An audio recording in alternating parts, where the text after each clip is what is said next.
مولاي صل وسلم دائما أبدا على حبيبك خير الخلق كلهم.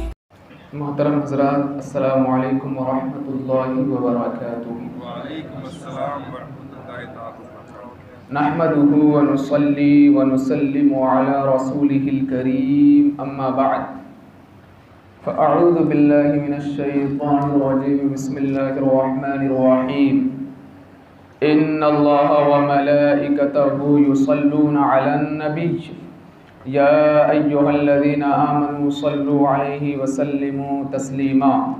اللہم صل علی سیدنا شفیعنا نبینا ومولانا محمد طب القلوب ودوائها وعافیة الابدان وشفائها ونور الابصار وضیائها وعلى آلہ وصحبہ دائما ابدا ابدا سرمدا سرمدا صلی اللہ تعالی علیہ وسلم۔ محترم حضرات، اللہ تبارک و تعالی کے فضل و کرم سے 15ویں پارے تک اجمالی تفسیر آپ حضرات نے سماعت کیا۔ آج 16ویں پارے کی تفسیر بیان کی جائے گی۔ گزشتہ تفسیر میں 16ویں پارے کی بھی تفسیر بیان کی گئی تھی، لیکن مکمل نہیں ہو پائی تھی۔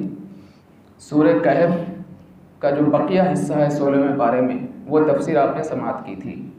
انشاءاللہ آج سورہ مریم اور سورہ طٰہٰ، ان دونوں سورتوں کی تفسیر بیان کی جائے گی کہ اللہ تبارک و تعالی نے اپنے کن بندوں کا، کن نبیوں کا ذکر فرمایا ہے اور اپنے بندوں کو کیا کیا تعلیم عطا فرمائی ہے۔ سورہ مریم کی پہلی آیت کریمہ، بسم اللہ الرحمن الرحیم، کاف ہا یا عین صاد، ذکر رحمت ربک عبدہ زکریا اذ نادى ربہ نداء خفیا۔ سورہ مریم میں کئی انبیاء کرام علیہم السلام کا ذکر ہے۔ ابتدا میں حضرت زکریا کا ہے، اس کے بعد حضرت عیسیٰ ابن مریم ان کا ذکر ہے، پھر سیدنا ابراہیم اور دیگر انبیاء کرام کا ذکر ہے۔ اللہ تبارک و تعالی نے حضرت زکریا علیہ السلام پر جو رحمتیں، جو برکتیں نازل فرمائی، اس کا ذکر سورہ مریم کے ابتدائی حصے میں پروردگار عالم نے بیان فرمایا ہے۔ اذ نادى ربہ نداء خفیا، کہ جب زکریا نے اپنے رب کو پست آواز کے ساتھ یاد کیا، یعنی اللہ تبارک و تعالیٰ کی بارگاہ میں دعا کی۔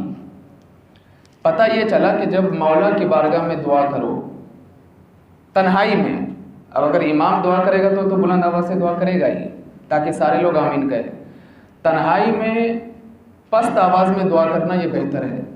حدیث مبارکہ میں تاجدار کائنات علیہ السلام ارشاد فرماتے ہیں کہ جب تم آہستہ آواز میں دعا کرتے ہو تو یہ آہستہ آواز میں دعا کرنا 70 بلند آواز سے دعا کرنے کے برابر ہے۔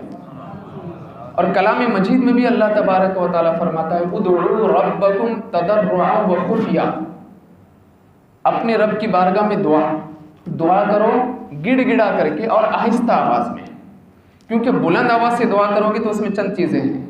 ایک تو ریاکاری کا بھی عمل دخل ہو جاتا ہے کہ لوگ دیکھے کہ میں اللہ کی بارگاہ میں مانگ رہا ہوں رو رو کر کے، مقصد دعا کرنا نہیں ہے، لوگوں کو دکھانا، ایک ریاکاری یہ جو ہے ایک بندے کے دل میں پیدا ہو سکتی ہے۔ تو بلند آواز سے دعا کرنے سے منع تو نہیں ہے، لیکن بہتر ہے کہ آہستہ آواز میں دعا کریں۔ تو سیدنا زکریا علیہ السلام مولا کی بارگاہ میں انہوں نے آہستہ آواز میں دعا کی، ندا دی اللہ اپنے پروردگار عالم کو۔ دعا کرنے کا مقصد کیا تھا؟ قال رب انی وہن العظم منی واشتعل الرأس شیبا ولم اکن بدعائک رب شقیا وانی خفت الموالی من ورائي وكانت امرأتي عاقرا فهب لي من لدنك وليا يرثني ويرث من آل يعقوب واجعله ربي رضيا۔ یہاں سے بھی اور کئی آیت کریمہ تک حضرت زکریا علیہ السلام ہی کا ذکر ہے کہ انہوں نے مولا کی بارگاہ میں دعا کی، مولا میری ہڈیاں کمزور ہو چکی ہے، میرے بال سفید ہو چکے ہیں، میں بوڑھا ہو گیا ہوں، لیکن مجھے ایک خوف یہ ستا رہی ہے کہ میری کوئی اولاد نہیں ہے، اگر کوئی میری اولاد ہو جائے جو میرا جانشین بن جائے اور اولاد یعقوب کا وارث بن جائے تو بڑی کرم نوازی ہوگی مولا کی بارگاہ میں۔ حضرت زکریا علیہ السلام نے دعا کی۔ پتہ یہ چلا کہ جب اللہ کی بارگاہ میں دعا کرو تو عاجزی بن کر کے دعا کرو کہ تم کچھ نہیں ہو۔ انہوں نے دعا کی نا حضرت زکریا نے، میری ہڈیاں کمزور ہو چکی ہیں، کیونکہ وہ بڑھاپے کی منزل میں پہنچ چکے تھے۔ تو مولا کی بارگاہ میں دعا کرنے کا طریقہ بھی ہمیں پتہ چلا کہ اللہ کی بارگاہ میں بالکل عاجزانہ انداز میں مانگنا چاہیے۔ جتنی عاجزی پیدا کرو گے اتنی جلدی اللہ کی بارگاہ میں دعا قبول ہو جائے گی۔ تو حضرت زکریا علیہ السلام نے مولا کی بارگاہ میں دعا کی، پروردگار عالم کوئی اولاد مجھے عطا فرما تاکہ میرا جانشین بن جائے اور اولاد یعقوب کی وراثت کو وہ سنبھال سکے۔ کیسی عمر میں؟ جب ان کی عمر ہو چکی تھی 75 سے 80 سال۔ یہ جو عمر ہے اس عمر میں انسان بوڑھا ہو جاتا ہے، اور پھر حضرت زکریا علیہ السلام کی جو اہلیہ تھی وہ بڑھیا بانجھ جس کو بولتے ہیں، یعنی کہ وہ پوزیشن میں تھی کہ جہاں بچے پیدا ہونے کی امیدیں ختم ہو جاتی ہے۔ لیکن ایسے وقت میں حضرت زکریا علیہ السلام مولا کی بارگاہ میں اولاد کی تمنا کر رہے ہیں۔ پتہ یہ چلا کہ حالات چاہے کیسے بھی ہو تم مولا کی بارگاہ میں مانگو گے تو اس کے لیے کوئی یہ بعید نہیں ہے، وہ ایسے وقت میں بھی تمہیں اولاد عطا فرما دیتا ہے۔ اور دعا قبول ہوئی، اللہ تبارک و تعالیٰ نے ان کی دعا کو قبول فرمایا۔ قبول فرمانے کے بعد فرماتا یا زکریا انا نبشرک بغلام اسمہ یحییٰ، اے زکریا ہم تم کو خوشخبری دیتے ہیں ایک بچے کی جس کا نام یحییٰ رکھنا۔ حضرت زکریا کے یہاں بچے کی پیدائش ہوئی، نام کیا رکھا؟ یحییٰ۔ اللہ نے یہ نام رکھا، لم نجعل له من قبل سمیا، اور اس سے پہلے ہم نے کسی کا نام یحییٰ نہیں رکھا، یعنی جو بچہ ہم تم کو دے رہے ہیں اس کا نام یحییٰ رکھنا۔ تو جب یہ خوشخبری حضرت زکریا علیہ السلام کو ملی کہ میں نے جو مولا کی بارگاہ میں دعا کی تھی کہ پروردگار عالم مجھے کوئی اولاد عطا فرما جو میرا جانشین بنے، اولاد یعقوب کی وراثت کو سنبھال سکے، اور اللہ نے پھر جب خوشخبری سنائی کہ تم کو یحییٰ کی خوشخبری دیتے ہیں تو حضرت زکریا کہنے لگے ربی انا یکون لی غلام، پروردگار مجھے بچہ پیدا ہوگا، میرے ذریعے سے بچے کی ولادت ہوگی، وکانت امراتی عاقرہ، اور میری جو بیوی ہے وہ تو بڑھیاں بانجھ ہو گئی ہے، وقد بلغت من الکبر عتیہ، اور بڑھاپے کی وجہ سے میں تو پورا سوکھ چکا ہوں، نہ میرے جسم میں توانائی ہے، طاقت ہے، کچھ بھی نہیں ہے، اور میری بیوی کی پوزیشن یہ ہے کہ وہ بوڑھی ہو چکی ہے، ایسے وقت میں میرے یہاں سے بچے کی ولادت ہوگی۔ آپ نے مطلب ایسا نہیں کہ آپ نے یہ سوچا تھا کہ ہوگا ہی نہیں، یعنی اللہ کی بارگاہ سے معلوم کرنا تھا کہ کیا واقعی مجھے مطلب ملے گا، چونکہ انبیاء کرام کو پتہ ہوتا ہے کہ اللہ کے یہاں سے کوئی بھی چیز بعید نہیں ہے۔ اب اللہ نے فرمایا قال كذلك قال ربك هو علي هين وقد خلقتك من قبل شيئا، یہ تو تمہارے رب کے لیے بہت آسان ہے، تم کچھ بھی نہیں تھے، وقد خلقتك من قبل شيئا، تم کچھ بھی نہیں تھے، اللہ نے تم کو پیدا کیا، اب تمہارے ذریعے سے، تمہاری بیوی کے ذریعے سے ایک بچے کو وجود بخشنا یہ پروردگار عالم کے لیے بہت آسان کام ہے۔ اور پھر اللہ تبارک و تعالیٰ نے حضرت زکریا علیہ السلام کو ایک خوبصورت اور حسین و جمیل بچہ عطا فرمایا جن کا نام خود پروردگار عالم نے رکھا یحییٰ۔ حضرت یحییٰ کی پیدائش ہو گئی۔ اب جب حضرت یحییٰ علیہ السلام کی پیدائش ہوئی تو اللہ تبارک و تعالیٰ نے فرمایا یا یحییٰ خذ الکتاب بقوہ وآتیناہ الحکم صبیہ، کہ اللہ تبارک و تعالیٰ نے حضرت یحییٰ سے فرمایا کہ اس کتاب کو مضبوطی سے پکڑ لو۔ 2 سال کی جب عمر ہوئی تو پروردگار عالم نے حضرت یحییٰ علیہ السلام کو توریت جو کتاب دیگر نبی کو عطا کی گئی تھی، حضرت یحییٰ سے فرمایا کہ اس کو مضبوطی سے پکڑ لو اور اس کے ذریعے سے دین کی تبلیغ کرنا، لوگوں کو دین کی طرف بلانا۔ اب حضرت زکریا علیہ السلام کے بارے میں پروردگار عالم ارشاد فرماتا ہے حضرت یحییٰ کے بارے میں وَسَلَامٌ عَلَيْهِ يَوْمَ وُلِدَ، وَيَوْمَ يَمُوتُ وَيَوْمَ يُبْعَثُ حَيًّا، یہ یحییٰ جس کو ہم نے پیدا کیا اس پر سلامتی ہے جب اس کی ولادت ہوئی، یعنی کہ سیدنا یحییٰ علیہ السلام کی جب ولادت ہوئی تو ولادت کے وقت عام طور پہ شیطان بچے کے قریب ہو جاتا ہے، لیکن اللہ تبارک و تعالیٰ نے حضرت یحییٰ علیہ السلام کو شیطان سے ولادت کے وقت محفوظ رکھا۔ وہ یموت، اور اس پر سلامتی ہے جب اس کا انتقال ہو جائے گا، یعنی اس وقت بھی شیطان ان کے قریب نہیں آ سکتا۔ وَيَوْمَ يُبْعَثُ حَيًّا، اور اس پر سلامتی ہے جب یہ دوبارہ زندہ کیے جائیں گے۔ یہاں پر 3 چیزوں کا ذکر ہے۔ پتہ یہ چلا کہ یہ 3 مقامات پر جو انسان کامیاب ہو گیا وہ ہمیشہ کے لیے کامیاب ہو گیا۔ اسی لیے جب بچے کی پیدائش ہوتی ہے تو کانوں میں اذان دی جاتی ہے، چونکہ اذان کے ذریعے سے شیطان بھاگتا ہے، وہ بچے کے قریب نہیں آ سکتا، وہاں سے ہی بچے کو بہکانے کا جو عمل وہ شروع کرتا ہے وہ شروع نہیں کر سکتا۔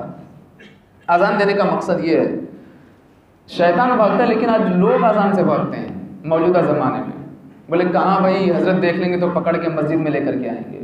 تو آپ مجھے بتائیے، یہ حضرت انسان ہے جو اذان سن کر کے بھاگتے ہیں؟ اب تک تو ہم نے کلام مجید میں حدیث مبارکہ میں یہ سنا تھا کہ شیطان کو اگر بھگانا ہو اپنے گھروں سے اذان دو، شیطان بھاگ جائے گا۔ تم جنگل میں گئے، راستہ بھول گئے، اذان دو، اللہ تبارک و تعالیٰ تمہاری نگہبانی فرما کر کے صحیح راستے کی جانب پہنچا دے گا۔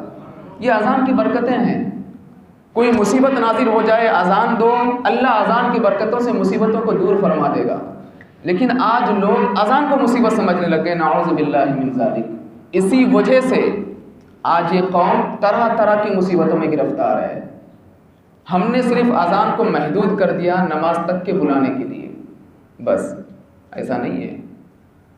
اذان میں اللہ تبارک و تعالیٰ کی وہ تعریف، وہ توصیف بیان کی جاتی ہے کہ جس سے پروردگار عالم خوش ہو جاتا ہے۔ گھروں کی اوپننگ کرو، اذان دو، دکان کی اوپننگ کرو، اذان دو، سفر میں کہیں گئے، اذان دو، برکتیں حاصل کرنی ہیں، اذان دو۔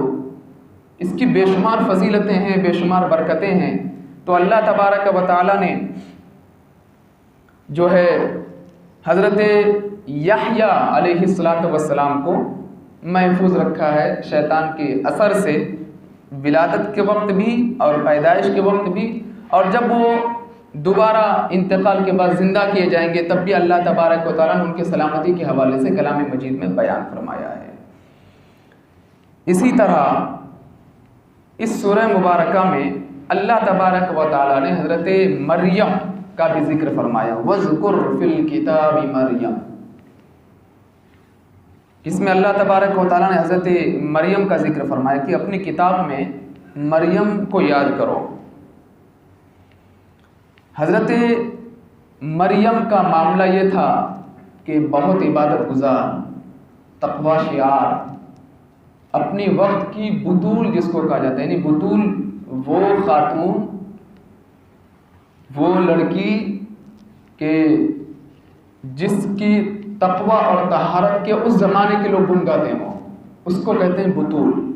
امت محمدیہ کی بطول کا نام حضرت فاطمہ زہرا رضی اللہ تعالیٰ عنہا ہے، لیکن اس دور کی امتوں کی بطول کا نام حضرت مریم ہے کہ بہت پاکیزہ تقوی طہارت کی مالکہ تھی حضرت مریم۔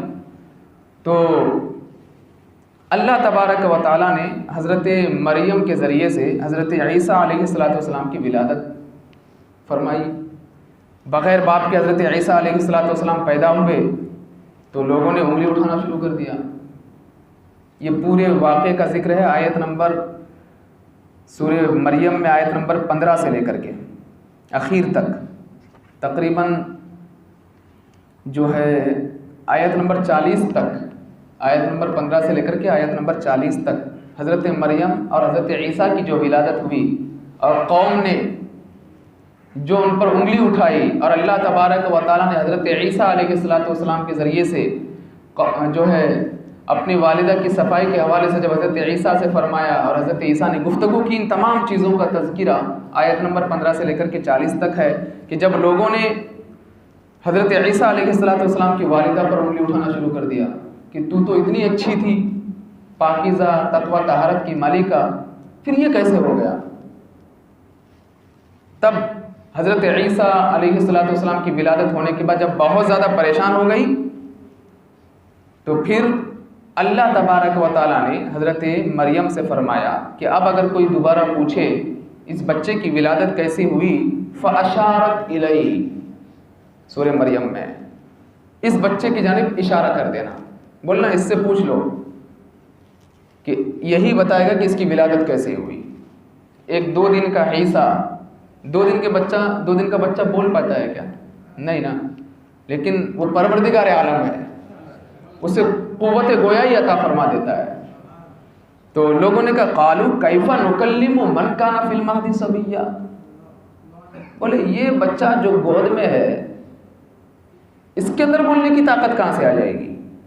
بولے نہیں پوچھو، مجھے نہیں معلوم، یہی پیدا ہوا ہے تو اسی سے پوچھ لو، اب تو میری باتوں پر تم لوگ یقین نہیں کرو گے۔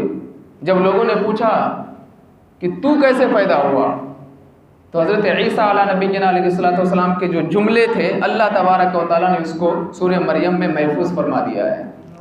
حضرت عیسیٰ کہنے لگے انی عبد اللہ آتانی الکتاب وجعلنی نبیا، کہ میں اللہ کا بندہ ہوں، اللہ نے مجھے کتاب عطا فرمایا ہے اور مجھے نبی بنا کر کے بھیجا ہے۔ یہ 2 دن کے عیسیٰ بول رہے ہیں۔ پتہ یہ چلا کہ جو نبی ہوتا ہے وہ پیدائشی نبی ہوتا ہے، بعد میں نبی نہیں بنتا۔ اور ایک بات ہمیشہ اپنے دماغ میں بٹھا لو، نبی کوئی اپنی عبادت کے ذریعے سے نہیں بنتا، رب کی عطا سے نبی بنتا ہے۔ کوئی اگر یہ سوچے کہ میں جا کر کے پہاڑوں میں رہ کر کے عبادت کر کے نبی بن جاؤں گا، خوب تلاوت کر کے نبی بن جاؤں گا، راتوں رات جاگ کر کے نبی بن جاؤں گا، تو نہیں، اللہ عبادتوں کی بنیاد پر نبی نہیں بناتا، عطا کی بنیاد، جسے رب نبی بنا دے۔ اور جو نبی بنتا ہے وہ دنیا میں آ کر کے کچھ سال گزار کر کے نبی نہیں بنتا، وہ عالم ارواح سے ہی اللہ اسے نبی بنا دیتا ہے۔ جب حضرت عیسیٰ علیہ السلام پیدا ہوتی ہی 2 دن کے عیسیٰ بول پڑے انی عبد اللہ آتانی الکتاب وجعلنی نبیا، تو پھر وہ لوگ کس منہ سے کہتے ہیں کہ نبی کریم صلی اللہ تعالیٰ علیہ وسلم 40 سال کے بعد نبی بنے؟ معاذ اللہ من رب العالمین، معاذ اللہ رب العالمین، کہ جس عیسیٰ کو نبوت ملی میرے مصطفیٰ کے صدقے میں، صرف عیسیٰ کیا 1,24,000 کم و بیش 2,24,000 انبیاء کرام علیہم السلام ہے۔ ان سارے انبیاء کرام کو رسولان اعظام جو 313 ہیں، ان سارے رسولان اعظام کو جن کو بھی نبوت ملی ہے، رسالت ملی ہے، وہ اس کائنات میں آئے ہیں، اللہ نے ان کو جو کچھ بھی عطا کیا ہے یہ سب کچھ پروردگار عالم نے اپنے آخری نبی کریم صلی اللہ علیہ وسلم کے صدقے میں اللہ نے سب کو عطا کیا ہے۔ تو جب وہ سارے انبیاء کرام پیدائشی نبی ہیں تو پھر یہ 40 سال کے بعد نبی کیسے ہوئے؟ ہاں 40 سال کے بعد نبی ہوئے ایسا نہ بولو، بلکہ کچھ حکمتوں کے تحت پروردگار عالم کے لاڈلے نبی آقا کائنات علیہ السلام نے 40 سال کے بعد نبوت کا اعلان فرمایا ہے۔ حکمتیں کیا ہیں وہ آپ تمام حضرات جب تاریخ اسلام کا مطالعہ کریں گے، نبی کریم صلی اللہ علیہ وسلم کے سیرت کو پڑھیں گے تو آپ کو سمجھ میں آ جائے گا کہ 40 سال کے بعد نبوت کے اعلان کرنے میں حکمت کیا تھی۔ تو سیدنا عیسیٰ علیہ السلام جو ہے 2 دن کے جب تھے، آپ نے فرمایا کہ اللہ نے مجھے نبی بنا کر کے بھیجا ہے۔ ان کے بارے میں بھی پروردگار عالم نے فرمایا والسلام علی یوم ولدت ویوم اموت ویوم ابعث حیا، کہ سیدنا عیسیٰ علیہ السلام کی جب ولادت ہوئی تب بھی اللہ نے ان کو محفوظ رکھا شیطان کی شیاطنی سے، جب ان کا انتقال ہوگا تب بھی، اور جب یہ دوبارہ مرنے کے بعد زندہ ہوں گے تب بھی یہ سلامتی کے ساتھ ہی رہیں گے۔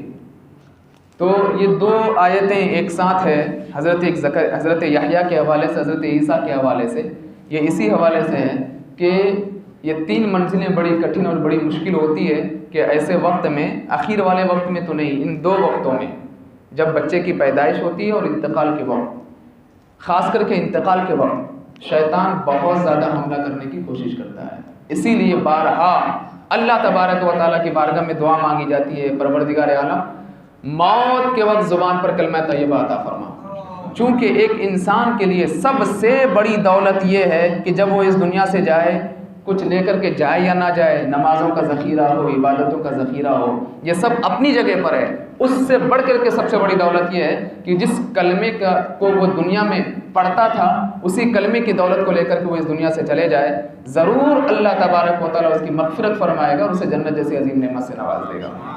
تو یہ کلمہ طیبہ بہت بڑی دولت ہے۔ تو اللہ تبارک و تعالیٰ نے حضرت سیدنا عیسیٰ علیہ السلام کے حوالے سے بھی فرمایا ہے۔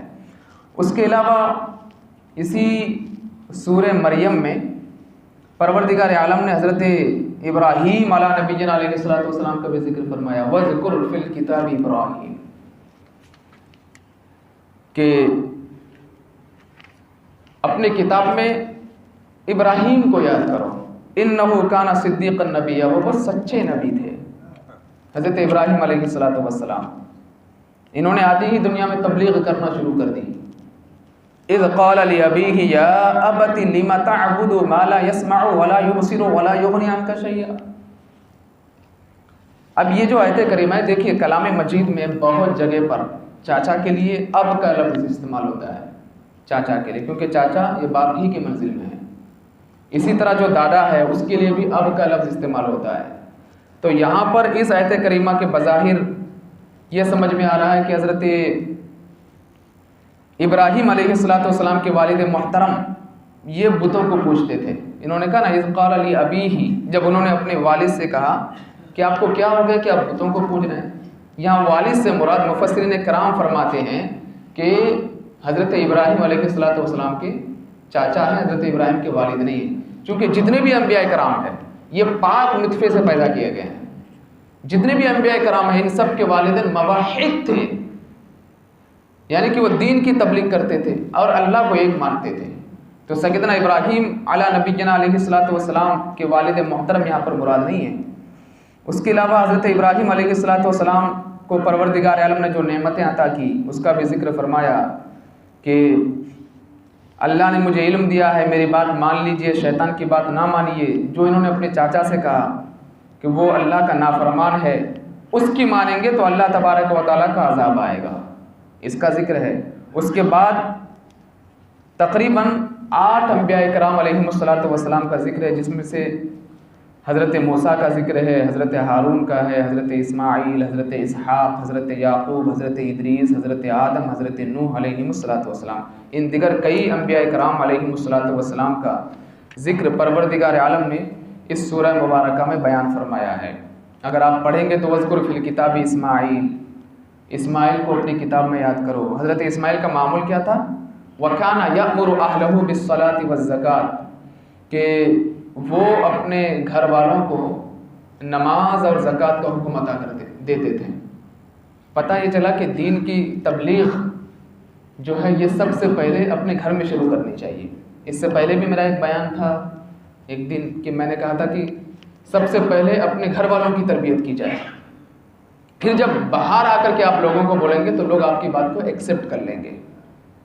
اب یہاں پر یہ بھی پتہ چلا کہ زکوٰۃ کا حکم صرف اسی امتوں پر نہیں، دیگر انبیاء کرام کی امتوں پر بھی اللہ تبارک و تعالیٰ نے زکوٰۃ کا حکم عطا فرمایا تھا، اس کا بھی ذکر ہے کہ اور پھر حضرت ادریس علیہ السلام کو اللہ تبارک و تعالیٰ نے جن جن نعمتوں سے نوازا اس کا بھی ذکر سورہ مریم میں ہے۔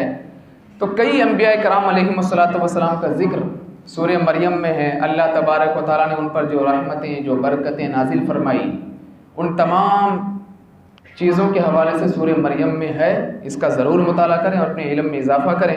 اس کے بعد ایک سورہ مبارکہ اور ہے سورہ طٰہٰ، کہ پروردگار عالم نے فرمایا ما انزلنا علیک القرآن لتشقى الا تذکرۃ لمن یخشی تنزیلا ممن خلق الارض والسماوات العلی۔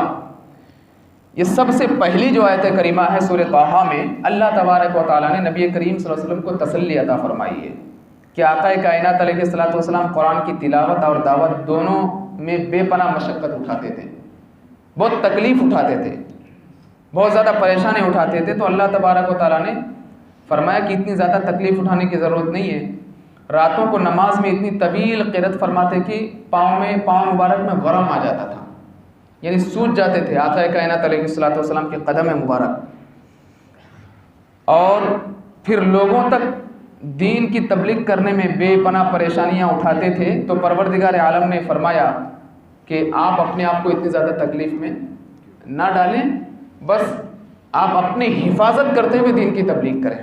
اب نبی کریم صلی اللہ علیہ وسلم کے حوالے سے یہ پتہ چلتا ہے کہ پوری رات کبھی کبھی آقا کائنات علیہ السلام عبادت کرتے تھے، اور حدیث مبارکہ سے پتہ چلتا ہے کہ سیدنا عائشہ صدیقہ رضی اللہ تعالیٰ عنہ بیان فرماتی ہیں کہ کئی رات جب آقا کائنات علیہ الصلوۃ والسلام عبادت کے بعد مولا کی بارگاہ میں دعا کرتے اور میں کان لگا کر کے سنتی تو میرے آقا بالخصوص اپنی امت کی مغفرت کے لیے مولا کی بارگاہ میں دعا فرمایا کرتے کہ نبی کریم صلی اللہ علیہ وسلم نے ہمیشہ اپنی امت کو یاد فرمایا ہے، رب حبلی امتی، رب حبلی امتی، رب حبلی امتی، اے مولا میری امت کو بخش دے، میری امت کو بخش دے۔ کل بروز محشر بھی میرے آقا کثرت کے ساتھ یہ دعا مانگیں گے، تب رب کی طرف سے ندا آئے گی کہ اے محمد، اے میرے نبی، جاؤ میں نے تم کو اتنا عطا کر دیا جتنے میں تمہاری رضامندی ہے۔ تو آج اسی نبی کو فالو کرنے میں ہم آگے پیچھے ہوتے ہیں، جنہوں نے ہمیشہ ہمیں یاد رکھا، کئی کئی دنوں تک غاروں میں جا کر کے جنہوں نے ہمارے لیے دعا کی، ٹھنڈ رات میں وضو بنا کر کے جنہوں نے ہماری مغفرت کی دعا کی۔ آج اسی نبی کریم صلی اللہ علیہ وسلم کی سیرت پر عمل کرنے میں ہم پیچھے ہٹ جاتے ہیں۔ پروردگار عالم ارشاد فرماتا ہے لقد کان لکم فی رسول اللہ اسوۃ حسنہ، کہ نبی کریم صلی اللہ علیہ وسلم کی سیرت کو اپنے لیے نمونہ عمل بنا لو، ان کی زندگی کو پڑھو، جو پیغامات انہوں نے تمہیں عطا کیے ہیں اس کے مطابق زندگی گزارو۔ دنیا کی کوئی طاقت تمہیں کچھ نہیں کر سکتی، لیکن ہاں پروردگار عالم ہر جگہ ضرور تمہیں کامیابی عطا فرمائے گا۔ تو کامیابی کے لیے ایک آسان سا نسخہ یہ ہے کہ ہم کو، آپ کو، سب کو سیرت رسول علیہ الصلوۃ والسلام کے مطابق زندگی گزارنا چاہیے۔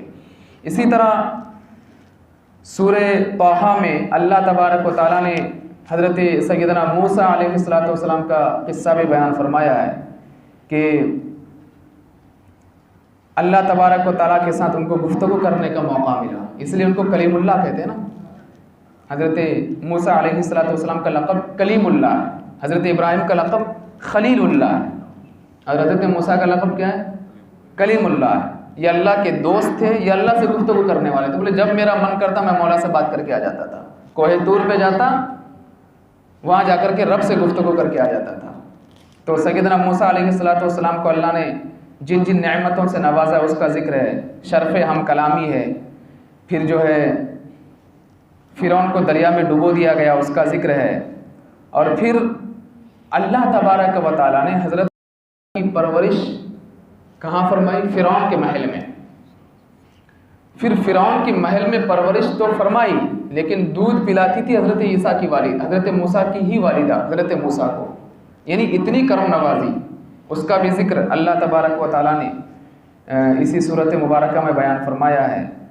اور حضرت ہارون علیہ الصلوۃ والسلام اور حضرت سے جو اللہ نے فرمایا تھا اذهبا الى فرعون انه طغى فقولا له قولا لینا لعله يتذكر او يخشى، کہ تم دونوں فرعون کے پاس جاؤ اور اسے بتاؤ کہ تم جو یہ کچھ کر رہے ہو غلط ہے، لیکن نرم انداز میں بات کرنا۔ اللہ تبارک و تعالیٰ نے تاکید فرمائی۔ پتہ یہ چلا کہ کوئی کتنا بھی سڑا ہوا بدبودار کافر کیوں نہ ہو، لیکن انداز تبلیغ یہی ہے کہ جا کر کے تماچا نہیں مارنا، اسے صحیح سے سمجھانا، شاید کہ تم جو اسے سمجھا رہے ہو تمہاری بات اس کے دل میں اثر کر جائے۔ تو کسی کو بھی سمجھانا اور کسی کو غلطی کرتے دیکھو تو فوراً اس پر اگر بھڑکنا شروع کر دو گے وہ اور زیادہ اس میں نری ہو جاتا ہے۔ بولے مجھے سب کے سامنے گانے تو دے ہی دیا ہے، بھڑک گیا ہے، اب میری عزت کیا رہی؟ تو پھر انسان سدھرنے کے بجائے اور زیادہ بگڑ جاتا ہے۔ اس سے پتہ یہ چلا کہ اپنے گھر میں اپنی اولاد کی تربیت بھی کرو تو مار کر کے، غصہ کر کے، ڈانٹ ڈپٹ کر کے ایسا نہیں ہونا چاہیے۔ بیٹھا کر کے پیار سے اسے سمجھائیں، اسے بتائیں، اس کے بعد ان کی اصلاح کریں تو یقیناً یہ بات کارگر ثابت ہوگی اور ہماری باتیں ان کے دلوں میں اثر کریں گی۔ تو اس کا بھی ذکر اللہ تبارک و تعالیٰ نے جو ہے اسی سورہ مبارکہ میں سورہ طٰہٰ میں فرمایا ہے، اور راتوں رات اللہ تبارک و تعالیٰ نے ان کی قیادت میں بنی اسرائیل کو فرعونیوں سے محفوظ فرما لیا۔ ان تمام چیزوں کا ذکر پروردگار عالم نے سورہ طٰہٰ میں بیان فرمایا ہے۔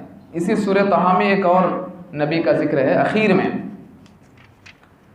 حضرت آدم علیہ نبی جنا علیہ الصلوۃ والسلام کے حوالے سے اسی سورہ طٰہٰ میں ہے کہ حضرت آدم کو پیدا فرما کر کے اللہ نے ملائکہ سے سجدہ کرنے کا حکم عطا فرمایا، سارے فرشتوں نے سجدہ کیا مگر شیطان نے سجدہ کرنے سے انکار کر دیا۔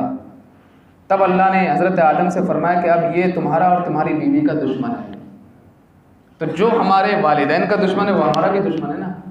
ہمارے والدین ہیں نا, ہمارے باپ کا نام کیا ہے؟ حضرت آدم علیہ نبینا علیہ الصلوۃ والسلام. ہماری ماں کا نام کیا ہے؟ کسی کو پتہ ہے کہ نہیں جی؟ حضرت حوا. ماشاء اللہ, چلو ماں باپ کا نام یاد تو ہے, کچھ لوگوں کو پتہ ہی نہیں رہتا ہے. ابھی مجھے ایک ممبئی کے بارے میں بتاؤں, میں ممبئی ملاڈ, وہاں پر جو ہے ایک امام صاحب تھے. تو عام طور پہ میں بھی کہتا ہوں نا کہ جن کو جو بھی کوشچن کرنا ہو, معلومات کرنا ہو, پوچھنا ہو دین کے بارے میں, پوچھیے مجھ سے. تو ملاڈ میں ایک امام صاحب تھے, انہوں نے بھی کہا تھا کہ جس کو جو بھی دینی معلومات کرنی ہو تو آ کر کے معلومات کر سکتے ہیں, مجھ سے پوچھ سکتے ہیں. تو ایک شخص سوال کرنے گیا. کیا سوال کرنے گیا کہ حضرت یہ مجھے بتائیے ہمارے ابا کا نام کیا ہے؟ بولے حضرت, انہوں نے کہا کہ حضرت آدم ہے. بولے پھر اللہ نے حضرت آدم سے پہلے کس انسان کو پیدا فرمایا تھا؟ امام صاحب بھڑک گئے. یہ کوئی کہانی اور قصہ نہیں ہے, حقیقی چیز میں بتا رہا ہوں. بھڑک گئے. تو آج ہماری قوم میں ایسے لوگ بھی جن کو یہ بھی نہیں پتا ہے کہ ظاہری طور پر اللہ تبارک و تعالیٰ نے سب سے پہلے اس کائنات میں حضرت آدم علیہ نبی علیہ الصلوۃ والسلام کو مبعوث فرمایا, یہ بھی نہیں پتا ہے. تو امام صاحب غصے میں بولے جا تو یہاں سے, سب سے پہلے تیرے ابا ہی اس دنیا میں آئے تھے, اس سے پہلے کوئی نہیں آیا تھا. تو ایسے لوگ بھی ہیں. تو دین کی تعلیم حاصل کرنا بہت ضروری ہے. کم سے کم ابتدائی چیزیں سیکھیں, معلوم تو پڑے کہ ہم جس دین میں ہیں, جس رسول اللہ کو فالو کرتے ہیں, آخر یہ دین ہے کیا. نام کا مسلمان نہیں بننا ہے, کام کا بھی مسلمان بنو.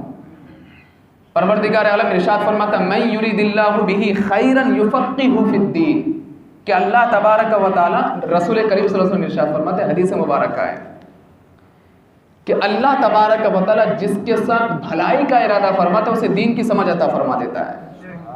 اب اگر جس کے دل میں خواہش پیدا ہو جائے کہ وہ دین کو سمجھنا شروع کرنے لگ جائے, کتابیں پڑھنے لگ جائے, علماء سے قریب ہونے لگ جائے, اسے سمجھ لینا چاہیے کہ رب اس کے ساتھ بھلائی کا ارادہ فرما چکا ہے. کوئی دنیا کی طاقت اس کا کچھ نہیں بگاڑ سکتی, کیونکہ اللہ نے اس کے ساتھ بھلائی کا ارادہ فرمایا ہے. اور ایک بات ہمیشہ اپنے دماغ میں بٹھا لیں, دین کی تعلیم حاصل کرنے کے لیے کوئی عمر متعین نہیں ہے کہ میں جو ہے ابھی تو 40 کا ہو گیا ہوں, 35 کا ہو گیا ہوں, ابھی میں چھوٹا نہیں رہا. حدیث مبارکہ میں میرے آقا ارشاد فرماتے ہیں اطلب العلم من المہد الی اللحد, ماں کی گود سے لے کر قبر کی گود تک تعلیم حاصل کرو. حضرت امام اعظم ابو حنیفہ رضی اللہ تعالی عنہ کے ایک شاگرد تھے, ان کے انتقال کا وقت قریب آیا, بستر مرگ پر تھے, وہ کتاب لے کر کے پڑھنا شروع کر دیا. آپ نے کبھی ایسی موت دیکھی ہے کیا کہ آدمی بستر مرگ پر ہو, کتاب لے کر کے پڑھنا شروع کر دے؟ تو ان کے جو مریدین معتقدین پاس بیٹھے ہوئے تھے, کہنے لگے حضرت یہ کیا ہے, آپ ایسی پوزیشن میں کہ ایسا لگ رہا ہے کہ تھوڑی دیر میں آپ کا انتقال ہو جائے گا اور آپ ابھی کتاب پڑھ رہے ہیں. بولے کہ یہ سب سے بہترین عبادت ہے, علم دین حاصل کرنا یہ سب سے بہترین عبادت ہے. اور میرے آقا نے فرمایا ماں کی گود سے لے کر قبر کی گود تک تعلیم حاصل کرو. میں اپنے آقا کی سنت پر عمل کرنا چاہتا ہوں کہ قبر کی گود میں جاتے جاتے میں علم دین حاصل کر کے قبر کی گود میں جانا چاہتا ہوں. تو یہ ہمارے اسلاف کرام تھے جنہوں نے دین کی تعلیم بڑی چستی کے ساتھ اور رغبتی کے ساتھ حاصل کی ہے. آج ہمیں بہت ضرورت ہے دین کی تعلیم حاصل کرنے کی.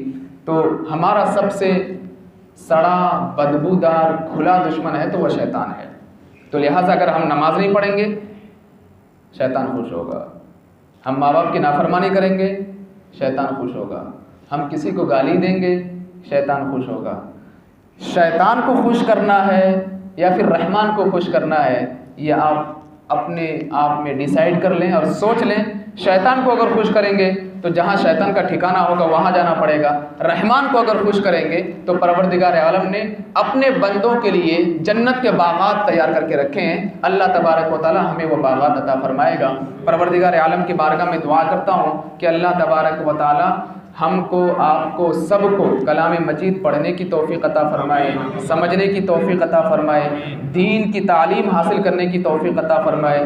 پروردگار عالم ماہ رمضان کے اس آخری عشرے کے صدقے میں ہم سب کی مغفرت فرمائے اور ہم سب کو جہنم سے آزاد فرمائے. بالخصوص ہم سب کے گھروں کے مرحومین کو جہنم سے آزاد فرمائے, سب کو جنت الفردوس میں اعلیٰ سے اعلیٰ مقام عطا فرمائے. ان اللہ و ملائکتہ یصلون علی النبی یا ایہا الذین آمنوا صلوا علیہ وسلموا تسلیما اللہم صلی علی سیدنا شفیعنا نبینا ومولانا محمد بارک وسلم صلاة وسلاما علیک یا رسول اللہ صلی اللہ تعالی علیہ وسلم سبحان ربک رب العزت عما یصفون وسلام علی المرسلین والحمد للہ رب العالمین.